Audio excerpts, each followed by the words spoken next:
Eight-time Muay Thai world champion, Liam the Hitman Harrison. Liam, thank you for doing this for us today. Thank you for having me. No worries. I love your page, so yeah, buzzing. Appreciate it. We all appreciate it. I think we'll kick things off with what you're up to at the minute and how are you and what's going on with yourself right now. I've been recovering from injury at the minute. In my last fight, I got my fucking knee volleyed off and I ripped nearly every tendon in my knee. ACL, MCL, both meniscus, all fucking obliterated. So I've had surgery in January. I'm just rehabbing my leg at the minute, trying to get myself back strong. It's fucking doing my head in, no, to be fair, because it's a long injury to come back from your ACL. I've injured myself before, I have a couple of months off and you get back into it. ACL's long and there's a lot of rehab and a lot of physio, and I don't have any fucking patience. I just want to... I'm getting old now, I'm 37, so I just want to finish my career on a high, just fighting as regular as I can. And I were on a good win streak until this injury happened as well. So it's a bit of a bitter pill to swallow, but it is what it is, and I'm working hard to get myself back fit and strong. I'm looking to fight again in October, and I just need to get myself back in there quickly because the champion at my weight's a kid from London, and he's fucking shouting his mouth off, so I want to punch his face in. Yeah, absolutely. And what do you reckon? How many more years are you looking to carry on fighting, or have you thought about that? Up until my knee went, I felt fucking great. And like I say, I were on a 6-fight win streak. I was beating all younger kids who were up and comers and were solid fighters. My fight before last, I won 2022 Fight of the Year, and I knocked out one of the most, he's only 27-year-old, but he's one of the best fighters from Thailand from the last 10 years. So I'm obviously still at that level. And I've said I'll go until I can't compete at that level anymore. My body will tell me. So I feel good other than that. As long as I get my knee back to full strength, I reckon another couple of years I can get out. Right, yeah, absolutely. And what's your kind of routine at the moment, like day-to-day routine in terms of your training and rehab? And I'm boxing every day, so I'm still working my weapons that I can. So I'm keeping my hands sharp, I'm keeping my hands fast and strong. I've been filming a podcast myself this morning, but before that I was in with my rehab specialist, just doing I'm getting the strength back in my legs now, so I'm just trying to build my squats back up, build my strength back up, and we just started with plyometrics again this morning. The jumping, the bouncing, the box jumps and stuff like that, because as soon as I can start to do that, I can start to move around better when I'm in the ring and stuff then. But it's hard for me at the minute, because when I got injured, the first month and a half, I have to be in the gym, otherwise my head will go. I can't just sit around at home, because I've been in the gym every day since I was 14. That's when I went pro, so I'm not constantly in there all the time. So what I was doing is I was sat at home on my crutches, doing my fucking fiance's head, and she's going, "Just fucking get out house, go do something, you're driving me mental." So I went down to the gym and I literally just sat on a box and got my boxing, because I'd put the pads on. I'll just sit on the box and fucking punch it, just to get some, just to make myself that I'm feeling having a workout, get some cardio, just get some aggression out as well, because I've been sat at home, and it's been hard watching all these other fighters, some of them who I've beat recently, working their way up, and they're going to get into title contention and stuff like that. So I'm sat. Jealousy is a bad trait as well, mate. I shouldn't be getting jealous of and stuff like that. I should be like, you know what, fair play. But when I'm just sat at home injured, and knowing that I can't, no time soon that I'm going to be able to be contending in these fights, it's been a bit hard.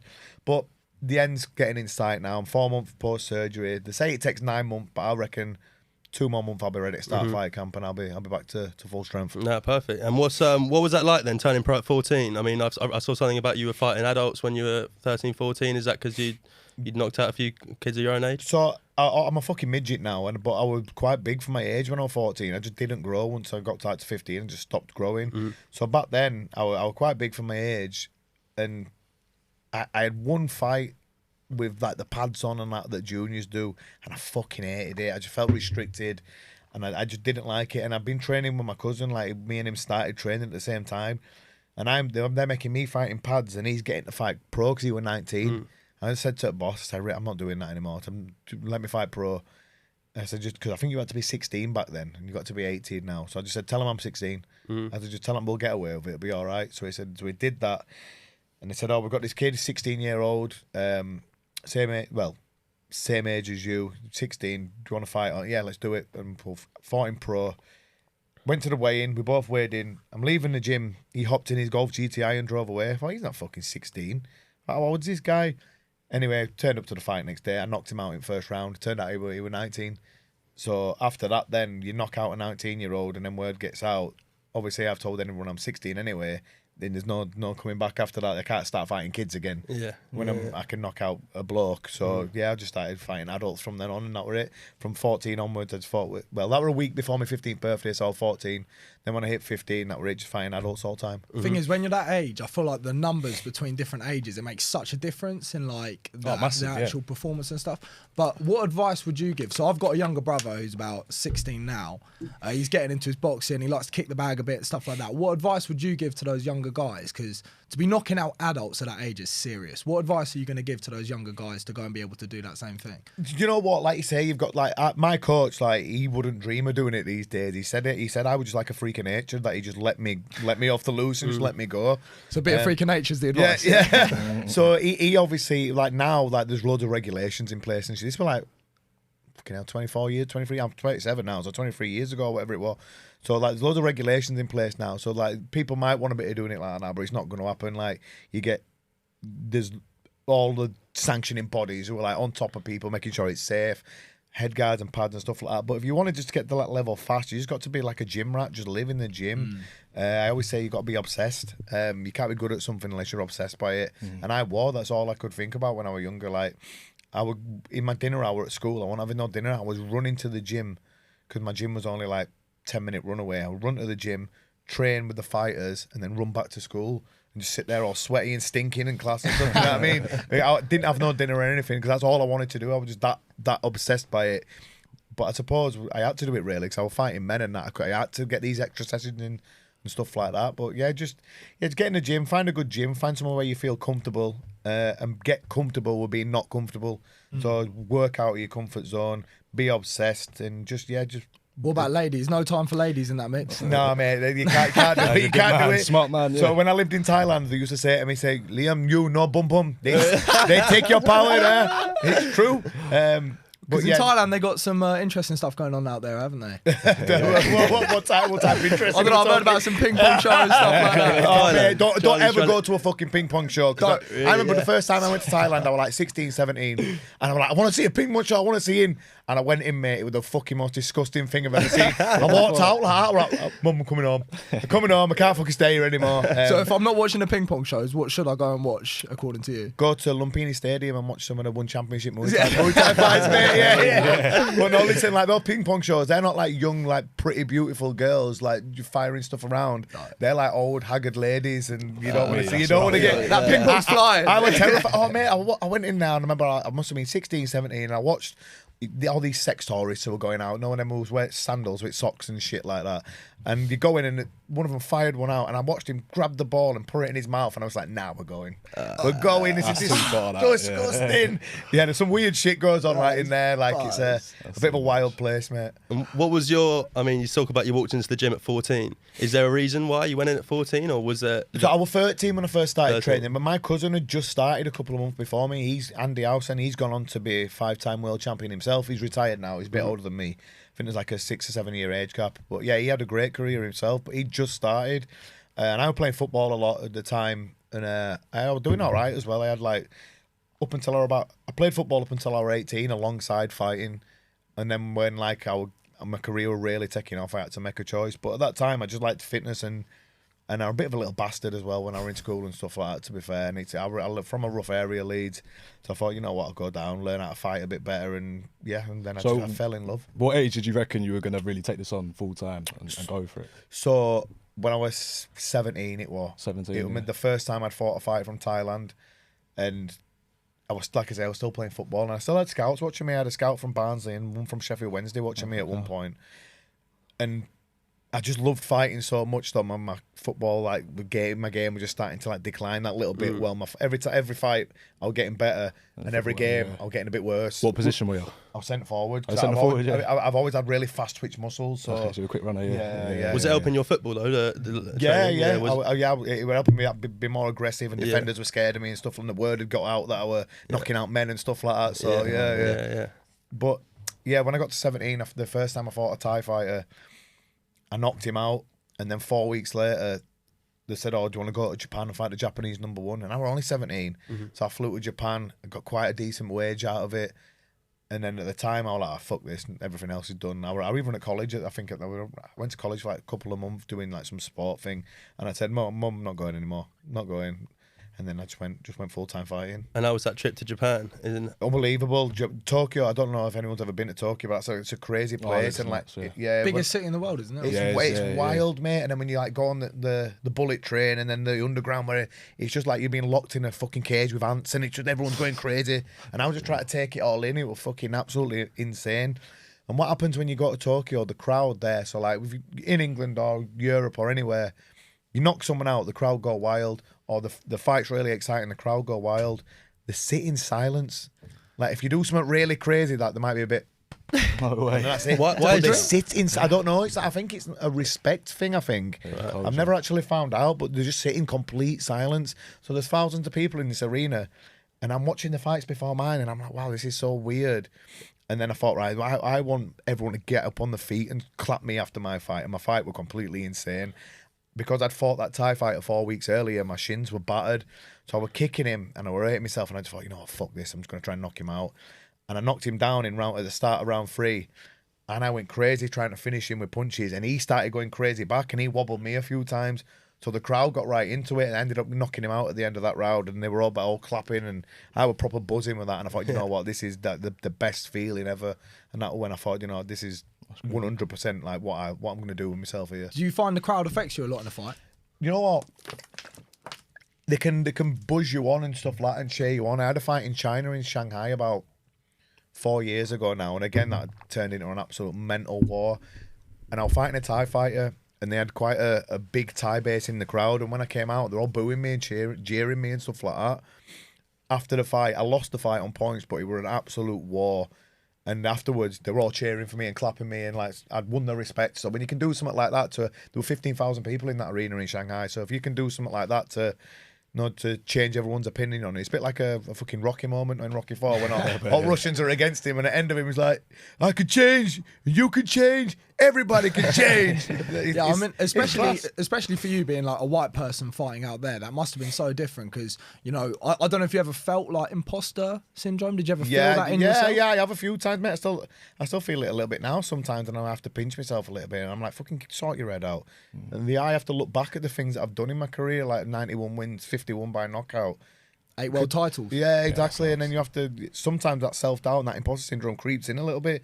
And you have to tell it to fuck off. You're like, well, at least look what you've done, do you know what I mean? So, yeah. Do you ever find that doubt coming in sort of before fights? Do you get nervous and stuff before fights ever? Yeah, do you know what? I've had fights before where I haven't been nervous at all and I fought terrible.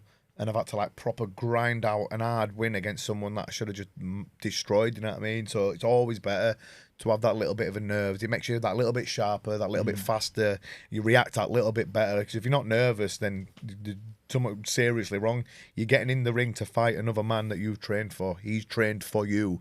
If you're not nervous about that, there's something definitely wrong with you. You need to be on edge a little bit just to make sure your reactions are sharper and you've got that little bit of that edge to you. I guess with a career you've had plenty of experience like dealing with nerves anyway. So what sort of things would you be telling yourself before you go out? Are you sort of going over the game plan in your head, or are you thinking about the dinner you're going to have afterwards? Do you know what I think about, what I picture in my head? I never visualise the fight itself.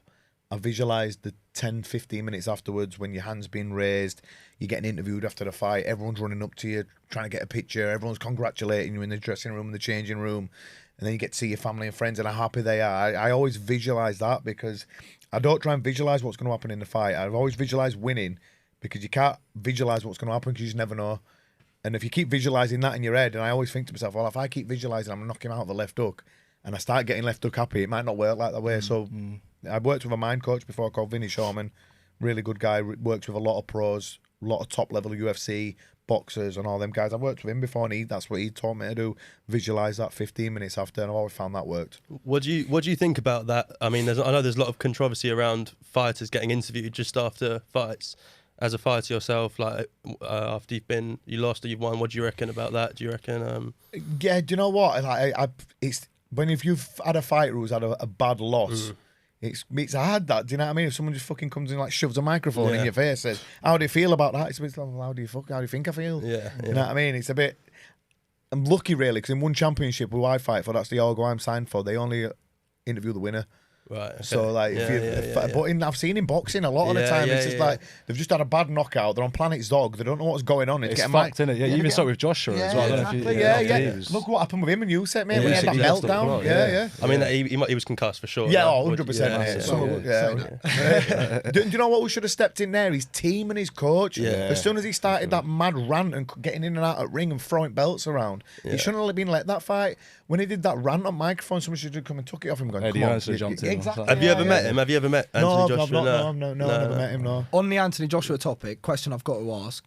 Obviously, in heavyweight boxing, there's a lot of ducking and diving. Anthony Joshua, Tyson Fury, who do you reckon takes it? I think Fury will outbox him and pretty convincingly as well. But still, Fury's doing my nutting at minute with all these antics that he's going. All the time, just accept a fucking fight against Usyk or Joshua. It can't be that hard. Do you know what I mean? I think Usyk's the fight we really want to see. Yeah, of course it is. Yeah, 100%, mate. I've got a lot of time for Usyk as well. I love him as a fighter. I just don't think he's big enough to beat Fury because Fury's just massive. Yeah. But I love watching him fight, and I think technically he's pound for pound one of the best there is, but he's a natural cruiserweight, isn't he? So to beat the biggest heavyweight on the planet who can actually box himself, it's going to be hard. But yeah, all these antics in that fucking division just need to... get it on, innit? Oh, I mean, you see, like for example, in the UFC or One Championship, the fights are made so easy. Yeah. And obviously in boxing, there seems to be a massive problem with making the biggest fights. Yeah. There's always like some trying to get more money, or there's some fucking stumbling block, or he's with this promoter and he's with this promoter. Yeah, it's ridiculous. But like you're saying, UFC, that's what I love about that. And One Championship, go away. Sorry. That's what it is. You fight whoever's put in front of you. If they say, no, you're number one, you fight number two. And that's it. There's no ducking. There's no diving. That's what just has to happen. What do you think stops that happening in boxing? There's all these politics and like people trying to like... Promoters will be trying to get a bit more money, so that goes in their pocket. And then like all this split business where like Fury and Usyk, where he's trying to get 70% and Usyk only gets 30%. Usyk's got all the belts. Just listen, there's going to be that much money made out of that fight.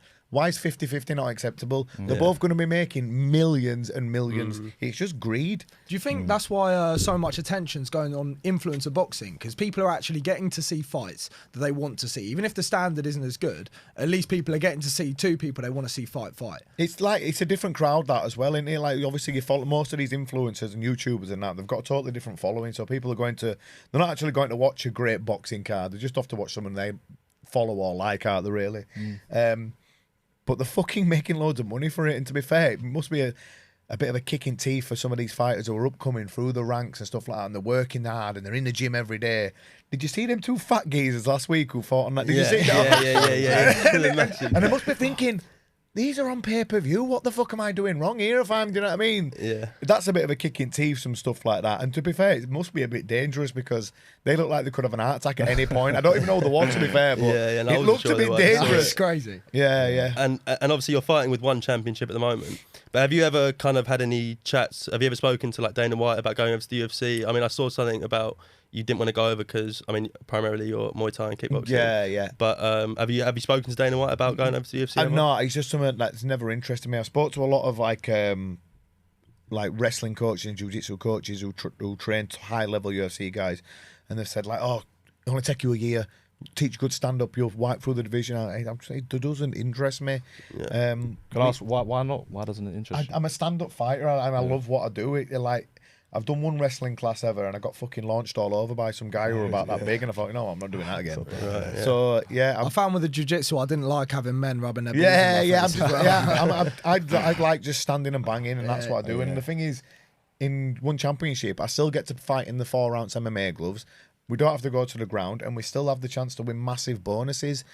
Like in the UFC, like the highest bonuses, I think get 50 grand bonuses. Right. In One Championship, I've won 100,000 bonus before for having a fight at night. It might be a bit cheeky of me, but is there any chance I can ask you what's your highest payday ever throughout your career? Well, we can't go into that because there'll be other Taxman. There'll be other fighters out there going, he fucking gets that much, right? You know what I mean? I don't want to fucking. It's all in contract. You're not allowed to actually. You're not allowed to mention. Yeah. Right. But the bonuses, I've 100,000 bonus and stuff. What was that, for a knockout or just for a win? Or? Fight, for one fight a year. I got knocked down twice in the first round and got up and then dropped him 3 times in the same round and won. So what's that like as well? Getting dropped when you're in that pressure situation? It's a weird one because it's like it doesn't hurt when you get dropped. I was stood there and he threw a head kick and I slightly misjudged it. I went to catch it and I missed it, and it just hit me straight on fucking chin. And I remember being sat there looking up at the lights, thinking, "Hey, what the fuck just happened?" Then I thought I'd caught his kick, and I stood back up. And all right, get your shit together. And then he ran over at rings and launched himself at me and dropped me again. So I was like on the floor, within twice within space of 5 seconds, and I'm like, "Oh fuck me, better do something here." So I just got up and I just went mental, and I dropped him 3 times, and I won. Yeah, One other question as well. Obviously, you said about the lighter gloves in the one championship. Do you prefer fighting with the lighter gloves or the heavier gloves? Because I know you're a knockout guy, so the lighter gloves probably favour you. Well, when I was first coming up, and then when one championship first came about and got a good Muay Thai league about 5-6 years ago, because they were primarily MMA when they first came around. And when they got this Muay Thai league going, and I thought, oh, that looks all right, that in them little gloves. I sent to my coach. I've had hand problems throughout my career. I've got a metal plate in that one. I've got a big, massive ganglion where I broke that one. And he went, "No, you're not doing it." He said, "You'll just smash your hands to bits." I'm going, "Yeah, it'll be fun though." And then I got to a stage where I got to like 32, 33, and I thought, do you know what? I've done nearly everything that I want to do in these big gloves. And I said, right, we're doing it, and that's it. And then that's all I do now. And luckily, I haven't brought my hand yet. So yeah. So far, yeah. Couple faces broken though. Yeah. A few. What's the worst injury you've ever given someone? No, not for yourself. The worst injury you've ever kind of given someone. Do you know what? It's scary sometimes when I've knocked a few people out and they've needed oxygen. That feeling must be crazy when. But it's fucking great at time when he's laying on his back for about 10 seconds and you realise that he's actually fucked and you're like, oh, hang on a minute. Do you know what I mean? That's not a nice feeling because it's only a sport. It's not war. Exactly, Obviously, one of them happened and he were a young guy as well, and I thought, fucking hell, I hope he's all right. Luckily, they always have been all right. But yeah, for the first, when you knock someone out, it's a fucking incredible feeling. Obviously, you're in there to win by knockout, and then it's always, well, rather him than me, always. But like when you've done your celebrating and you're running around the ring and like they've put the belt on you afterwards, but they're still getting air or on a stretcher or something like that, you're like, oh, fucking hang on a minute. It's only a sport here. He's got a family to go home to, or he's only living his dream. He's trying to just achieve what I'm achieving. So it's not nice when that happens, to be fair. Of course. But it's part of the... Do you always find there's good blood after fights, or have you ever had anyone where you haven't been able to settle it? Do you know what? I knocked this Iranian out when I lived in Thailand, and before the fight he was being a complete dick at the weigh-in, getting all up in my face and just being a knob, and then in the fight he was taunting me all the way through the fight, and he was winning as well up until round 4, and then in round 4 I knocked him flat out, and like flat out. And he got like stretchered out. He got put in back of an ambulance. And as I was walking back from it was an outdoor show in Thailand, so we were outdoors. As I was walking back from the ring, the ambulance were there. And I saw him just sat in the back and he had a cold towel over his head. I went over to shake his hand and he went, fuck off. I went, are you joking? I'm still trying to be nice to you. Yeah. But yeah, some people are just that way out. Do you know what I mean? Different. Yeah, sure. But like, I've never been like a dick. Like, there's no point. Is if someone beats you, it's because they've fought better than you on that night. There's no point having bad blood over it. It's like and just quickly as well, back onto the knockouts. What would you say was your favourite knockout you've had in your career so far? Probably that last one, the most recent one. Yeah, where the 5 knockdowns in. Even though he went flat out, I knocked him down 3 times because it's a 3 knockdown rule. If you go down 3 times, you lose some. Is that in the whole fight? No, in 1 round. Oh, right. But obviously, I'd been knocked down twice myself, and then I knocked him down 3. So in space of 90 seconds, all that happened. So that's probably my favourite TKO win. I've had a few like highlight reel ones where I've knocked people like flat out, which look great on Instagram and making something like that. Yeah. But that one probably the best one. And if I could just, if you don't mind me taking the conversation back towards when you moved out to Thailand. What was what was the reasoning for you moving out there, and how did you find it? How was the training? I mean, obviously you're living with a bunch of Thai guys out there in the gym. Yeah. What was that like? How did they treat you? So the reason for moving out there was I'd gone 29 pro fights unbeaten. I'd been to Thailand once before, but it was only to train, just to experience the training. I stayed for 2-3 weeks just to experience how they trained, and it was so hard and different to the UK and stuff. And then 29 fights pro beaten. I'd beaten a few Thai fighters.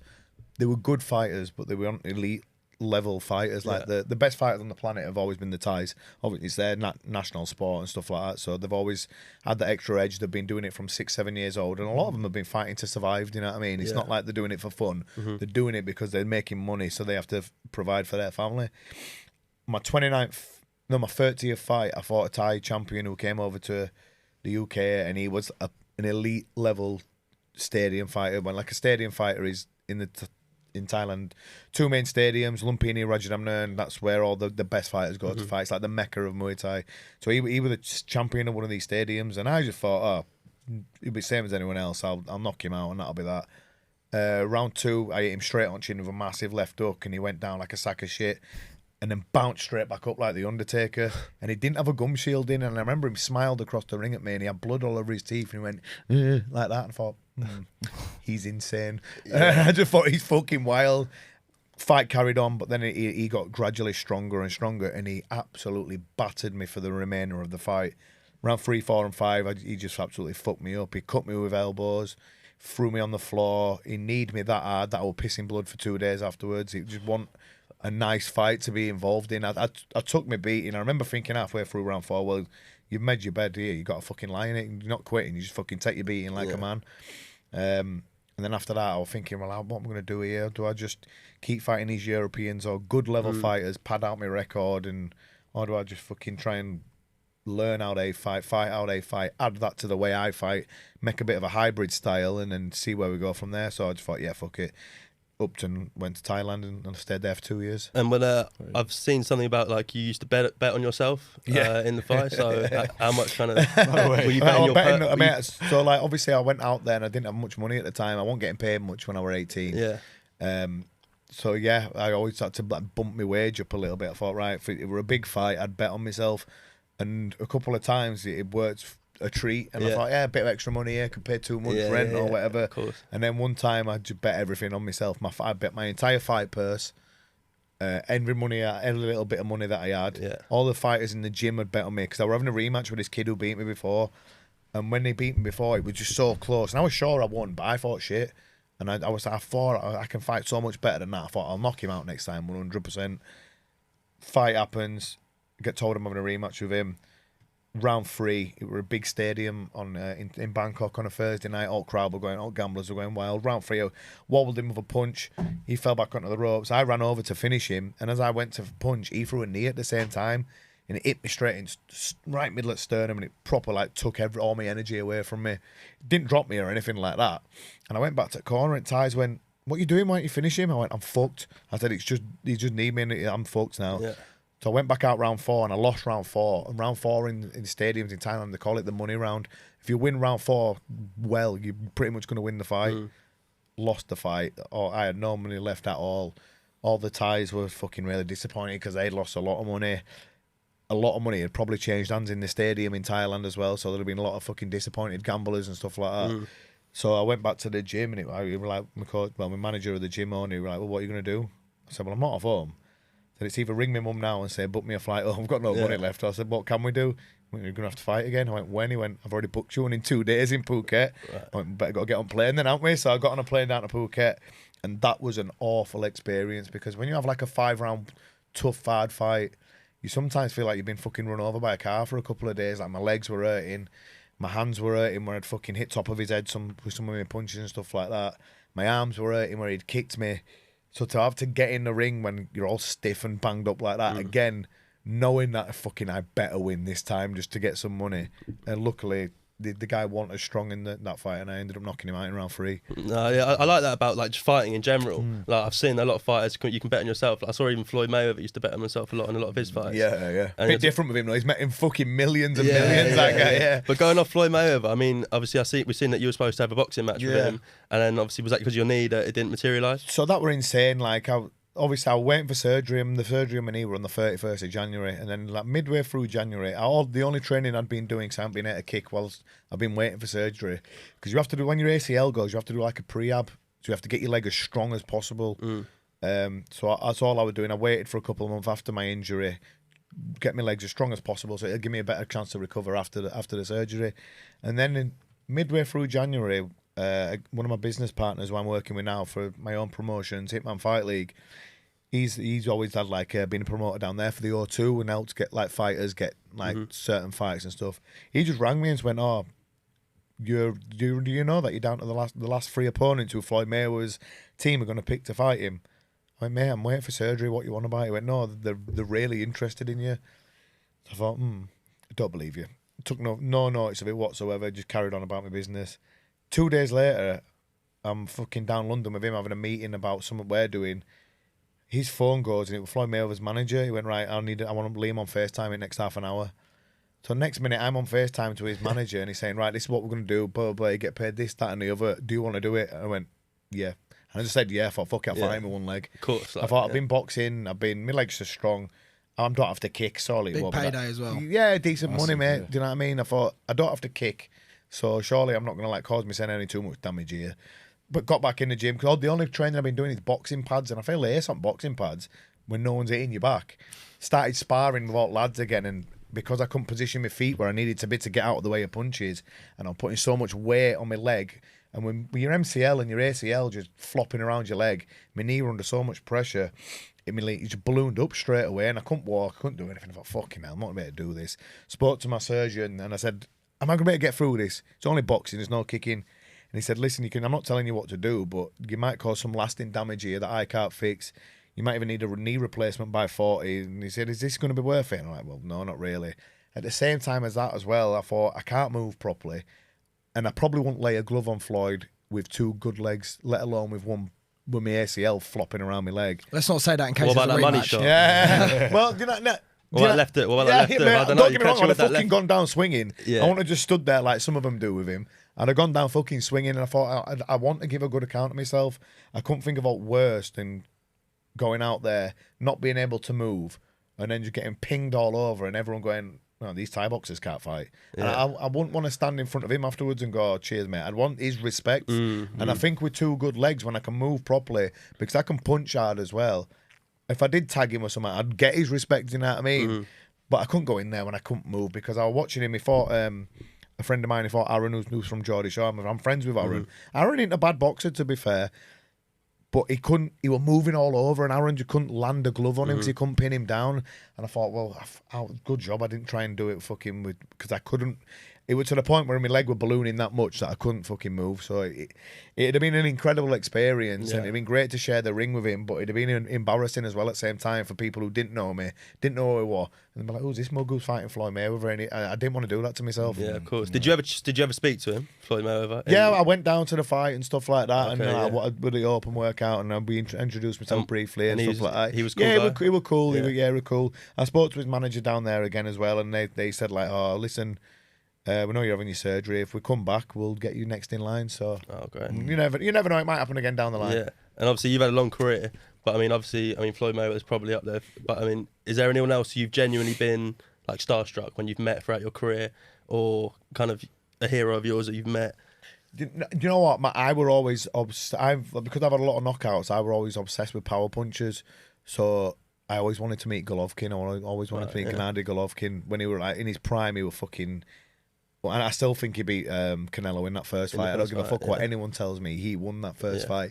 I know that was sad for me to watch him robbed of his moment of glory. Yeah. Because after that, he was getting to like 34, 35, and he was starting to decline a bit. And even the draw, was. I still thought he might have nicked. I can see how the draw might have gone either way though. Yeah. But I still thought he won. Do you know what I mean? But I was in Big Bear, and he was training for a fight up there. And I always wanted to meet him. And we were in a cafe, in a restaurant, and his manager came in. And I thought, fucking hell, Golovkin's going to come in. His manager's here. Something was going on. Then all TV cameras came in. I thought, he's definitely coming. I thought, they must be filming something. He's definitely coming. And I waited there for hours and hours and hours, and he just never came. I was devastated. But I'd have loved to have met him, but I never did. Absolutely. And I think it's worth touching on Leeds. Obviously, you're from Leeds. We're in Leeds right now. We might not be here on Sunday, but a big game for Leeds. I'll be here, they won't, mate. A big game for Leeds coming up on Sunday. What do you reckon? Chance of staying up in the Prem? Do you reckon that Everton bottle it against Bournemouth at Goodison? It's possible, innit? But I don't even. We do not deserve to be in this league, mate. The way we're playing at the minute, and like I think we just need a complete clear out, because the Yank ruined us, mate. Jesse Marsh ruined us, and they're bringing him in and.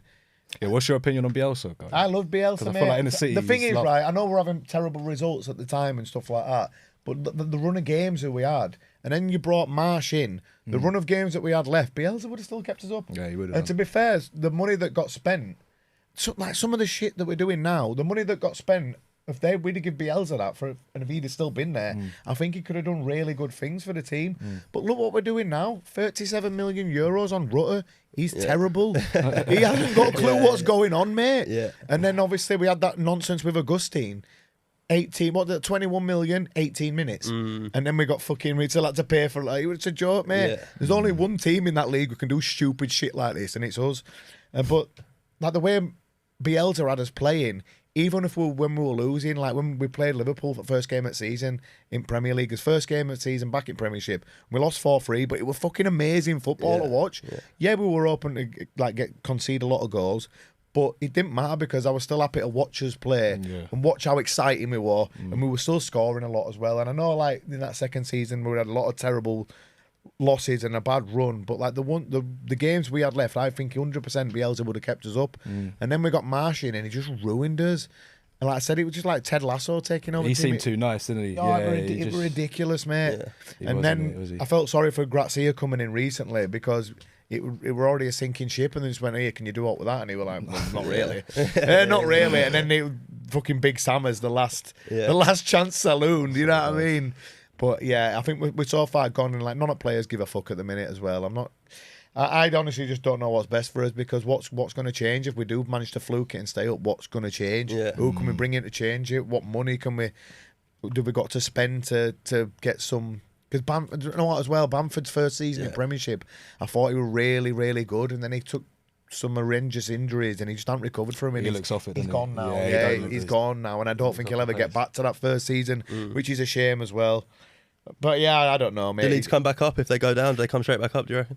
That's the thing. Like, we've got the players in that league to do it, but we need a manager in there who's going to make them work all together and get the best out of them. Because when you look at like players like Nonto, I think he's sick, Nonto. He's not even getting he's on 19, 20. He's not getting in team and stuff at minute. And Rodrigo, when he's on form, he's decent as well. We just need someone decent who can. I think the team's strong. I don't think it's a team that should go down this season. When you look at the other sides, it's just like there's just no fire there or anything at the minute. It's just like we've accepted his fate. It's sad to see, really, but. Like supporters and that as well. Like no matter what league we're in, they're always going to be fucking absolutely insane. Plenty of fire on the sidelines. Yeah, exactly, mate. You got a bit about So I told you I used to work doing like football stewarding at Norwich City Football Club back when they were in the Prem. Second they got relegated, I quit the job. It was not the job for me. Yeah, we used to have to stand in the stairwells. Basically, our job was to keep the stairs clear. And I remember when Leeds came, the stairs were rammed, like they were so crazy. And I was looking around, I was like, I've never seen anything like this. Yeah. And then it comes to the point when Leeds score a goal, and every time the team scores a goal, I always used to grab the chair because it would just go crazy. I see people falling downstairs, whatever. I grab the chair, I turn around. As I turn around, I see a guy flying over 3 rows of chairs, comes flying over these rows of stairs straight into me. I like parried him off with my hand. He's gone flying down the stairs, and then I've just seen like people rolling down the stairs. One of the security guards rolled his ankle. He was messed up. He couldn't work for like another week. So yeah, after that, I literally every time I see Leeds playing, I'm praying on their downfall. I hate to break it to you. You know what? The fans are fucking wild, mate. We're insane. No matter where you take us, like we'll always be loud. Like 5,000 Leeds fans can be in fucking 40,000 fucking any stadium anywhere, and we will always be the ones that you're hearing on when it's on Sky or on TV. You can never hear the home fans. It's always Leeds. Do you like to let your inner hooligan out when you watch them? Yeah, a little bit. Get a stone on. Yeah, a little bit. Do you go when you can? Or? Whenever, I've got a lot. Like on the weekends, I usually have a lot of seminars and stuff. But I've been going to a lot of games recently because I'm not teaching because of my leg. But my seminars start back up in July. So like for the start of next season, I'm going to miss a lot of games. But I've been this season. But we're in Division 1 anyway. Championship. It doesn't really matter. Are you going to go on Sunday to watch Leeds? I'm going on Sunday. I don't know why. The thing is, me and mate going and like we usually when we go we get pavilion tickets. So we go in pavilion. Got free bar, free food. I might just go get the free fucking booze and go home after. I never watched the game. But yeah, I don't know what's that pavilion. So we might have to extend our stay in Leeds if you can get us into that pavilion. You get to go 3 hours before the game. Bars free. Get some like old school legends coming on like Tony Dorigo, Noel Wheeler, and all them type of guys and that. You get 3-course meals. It's a good space for a no contact sport guest pass. Or I'll see what I can do. And are you mates with any of the players? Like, do you chat to any of them? I speak to Jack Harrison quite a bit. Joffrey, Geldart, and speak to him a little bit. I've obviously Geldart's been out at Sunderland on loan and that. Him and Sam Greenwood as well. Speak to Sam sometimes. They're good lads. But yeah, hopefully they can just fucking pull something together and like I say, even if we do what we're gonna do next season, I don't know. We need like them 49ers who keep saying they're gonna fucking give us loads of money. Give us it. Yeah. Give us the fucking money. Who do you want? You pick one signing. If you could bring one player to Leeds next season. Fucking hell, man. That's an hard one because like we can bring in one of the best players on planet and we'd make him shit where we're playing at the minute. You know what I mean? Would you take Phillips back? Yeah. Well, do you know what? When he went to City, I thought he's not going to get in that squad.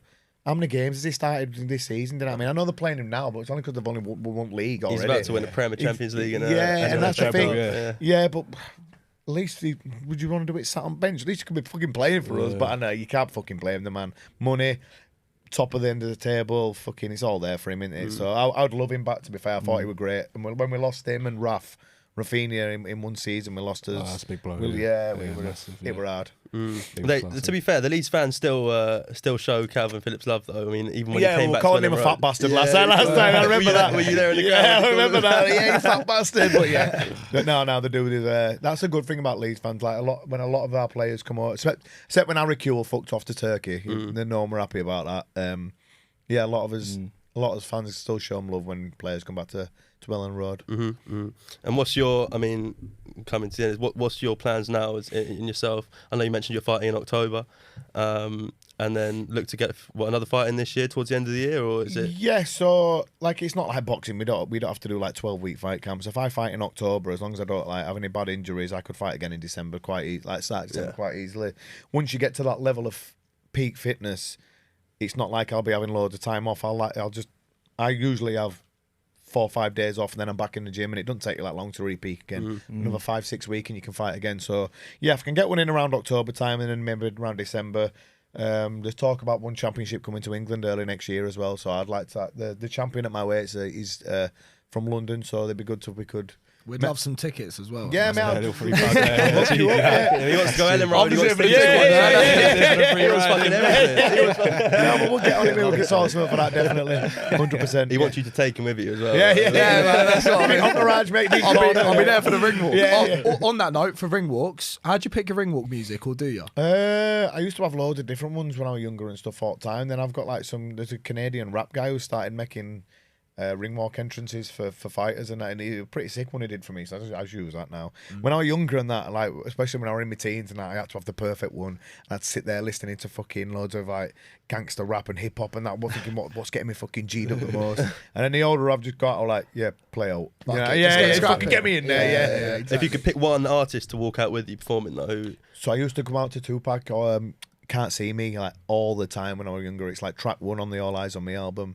So imagine something like that'd be fucking a dream. Well, you can't have Tupac. He's not. No, obviously not. You said if I had to pick one, I'm picking one. That's my favourite song to come out to. Have you ever heard of Harry Mack? Ooh. Harry Mack, the guy who does MC. Yes. He does the freestyles online. Oh, he's sick. So I always, he's fucking class, mate. So the thing is, I could probably just literally go to him, like, stand there, my ring walk's I'm going to get announced. Here's 3 words about my career. Do the sickest freestyle as I'm walking to the ring, and he could do it. Yeah, so he'll start picking out your clothes. And stuff exactly. Like that. I don't know how he does that. Like, mate, I'm off to see him in September. I can't wait. You're going? He's in Manchester. Yeah, he's coming to Manchester. He's done a UK tour. Might have to sort some tickets to that. Yeah. So mate, he'd be classed. You know what I mean? Because he's just so. Yeah. Is that the kind of music you're into then? Rap sort of music, or? Mate, my fucking range of music. If I just press shuffle on my phone now, it'd go from, I don't know, like hip hop fucking to 80s, Michael Jackson, straight to some fucking, I don't know, 70s. It's all over the place. What about in the club? Would you like to party to, or do you party? Mate, I'm too old for that shit now. I'm 37. Did you get out of your system enough when you were younger? Because I know you were training a lot. Yeah, don't get me wrong. In between fights, I'd fucking smash it. Yeah, game on, mate, game on. And then I'd have me like week or two of partying, and I'd get sick of it straight away. Like, I feel shit about myself now. Back in gym, so yeah. Because I think it was John Jones. He used to say he used to get smashed a week before. Oh mate, he was on a packet. He was just sniffed off his head all the time, mate. He didn't give a fuck. But when he was that good, he could get away with that. Do you find it affected your training a lot then? If you ever got drunk, it's more of a mental thing. You know what I mean? So I'd go out partying for a bit, and then when I was younger, I've took fights on that late notice. Say like, said, "Oh, do you want to fight in 2 days?" And I might have been just out smashed the day before, and I've just gone, "Yeah, fuck it." Because I was young, you're fresh, you can get away with it, and I was that obsessed just about thinking, "I want to fight, and then I'd get away with it. I were out on a Wednesday night now, and someone rang me on Thursday and went, "Do you want to fight on Saturday?" I'm I'll still be hungover, mate. Fuck that. You know what I mean? So yeah. What's your drink of choice if you do go out? Rum and coke. I like rum. Rum and coke. Yeah, JD? JD? Whiskey. Ooh, I can't drink whiskey. I'm a Jack Daniels. Do a lot of people? Do a lot of people try and like? Obviously, as a fighter, do a lot of people try and give it to you on a night out, and like, do a lot of people start on you because obviously they know that you can't really. He's been banged out by a professional boxer. Yeah, that's the story for another day. Yeah. That's where he gets that from. When I was younger, it used to happen a lot. Knowing where we're just getting out and about, and then the people just trying it on. And I used to get in a lot of fights and shit when I was younger. But I don't go anywhere now where there's going to be that type of dickhead to. I don't put myself in that position anymore.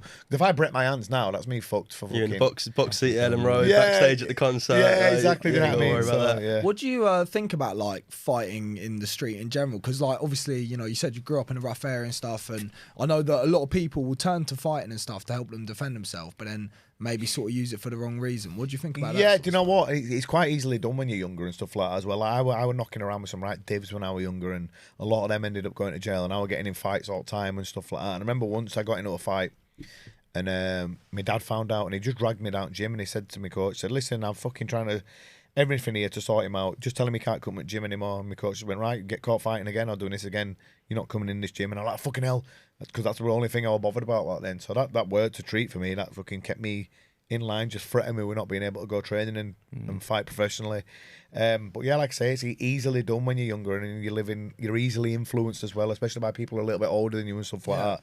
But look at it now, it's fucking dangerous, mate. You don't know who's swinging knives around and all bats and all the rest of it, and it's you should sort your differences out in the ring. I definitely 100%, yeah, 100%, mate. Yeah, 100%. I've got to ask you this as well, right? Obviously, you're a kickboxer. What's your Muay Thai. opinions on the top G? Muay Thai. Muay Thai. I can't lie, you're in range of that left hook as well. So I'll be careful if I you. I'm calm, sweet over here. I know, Tate. We used to fight on some extreme shows when we were younger. Oh, serious? Yeah. Yeah. So that the top G is like it's a fucking character. Do you know what I mean? It's over projected and stuff like that because he thought. Hang on, when we were making these controversial videos and stuff, he looked like, I'm onto something. Yeah, he clocked. He found it. And then he's amplified it and amplified it. Sure. He didn't like that in real life when you meet him. Oh, was he cool? Yeah, he's sound. Yeah, he's sound. And would you scrap him as well? Or? He's fucking massive compared to me, mate. You know what? People slag him off. He was an actual half decent fighter, mate, and he could punch fucking pretty hard, and he had a lot of knockouts. Obviously, he wasn't like the elite level of kickboxing, but it was still pretty good. But he's like twice size of me, mate. He's a fucking. Have you met him lately? Is that what you're saying? No, I haven't met him lately. You know what? Last time I met him, fucking probably mid 2017, 2018. A while ago, a while ago. And back then he was just. I've still chatted to him like recently and stuff like that. Well, before he were in Nick and that. Yeah. I still chatted to him a little bit, and we have a little back and forth, and we have a laugh and stuff like that. And what do you reckon about all the stuff going on with him? Nah, it's a lot of nonsense, mate. It's just all fucking. It's a witch hunt, you know what I mean? Like I say, anyone who starts getting influential like he is, they'll look at a way to silence him, and that's what they're doing. Just because of the amount of power he has. That's what I think. Yeah, that's what I believe. Yeah.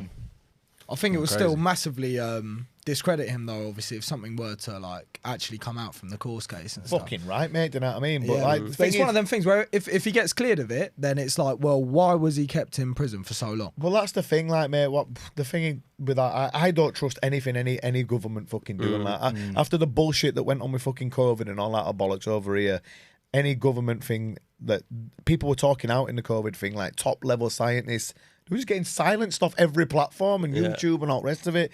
So I don't trust anything when a government's trying to do something. So I don't know. All I can do is take on face value what I know of him and stuff like that. Do you know what I mean? During COVID and stuff? How did you feel about like all of the restrictions? Oh, my head had fucked my head. I had a mental episode in COVID because I'd been. Couldn't train, no. Yeah, no, nothing. All the gym shop was sneaking around. Hulk. He thought he'd just slip in. Bro, you don't go to the gym. What are you talking about? me and my mates were sneaking around, like sneaking into the gym and pulling shutters down in gym so we could train and that. Do you know what I mean? But like, it was just like, well, what are we fucking training for here? Like, no fights are going to happen anytime soon. It was just fucking bullshit. I'd like to see the UK government try and lock everyone down again. I don't think it would not a chance. Surely people have woke up that much now that. Because it's all coming out as well. It were all just mad lies and that as well. And then they pushed the vaccine on everyone. I probably can't even say this, I'll probably get banned. But they pushed the vaccine on everyone, then all of a sudden, like it will stop the spread, and then the vaccine doesn't stop the spread. So what's the point of someone young, fit, and healthy having it to trying to get into America and shit like that? Then did you get the vaccine or? Me a fuck. Yeah, that's exactly. Yeah, I got caught out to it. I got like 3 times. Triple. Yeah, 3 times. Yeah, 2 well enough. Yeah, for you, my genetics are coming radiating. I'm glowing. I've got to ask you one more question then before we finish up because I know we're short on time. So we're up in Leeds. It's my first time coming to Leeds. We're going to go out tonight. If you were going out in Leeds right now, I'm going out now. I'm coming out with you, boys. You're coming out with us. There you go. Where are we heading then? Where are we out with you? What day is it? Wednesday. Greek Street should be decent. Greek Street should be. Call Lane will be all right on a Wednesday night. Greek Street, Call Lane. Maybe try Fibre. Those places should be all right. But that's where you can find us. Yeah. And you coming out of us tonight? I'm fucking locked down, mate. I need at least fucking 6-week notice for a night out now, mate. For my fiance, let me out. Bring her with you. Yeah. Next time on No Context Sport. It's our pleasure today to be joined by race day expert, fitness instructor, ex-Love Islander, and local hero Frankie Foster. Frankie, how are you today? Local hero, I'll take that.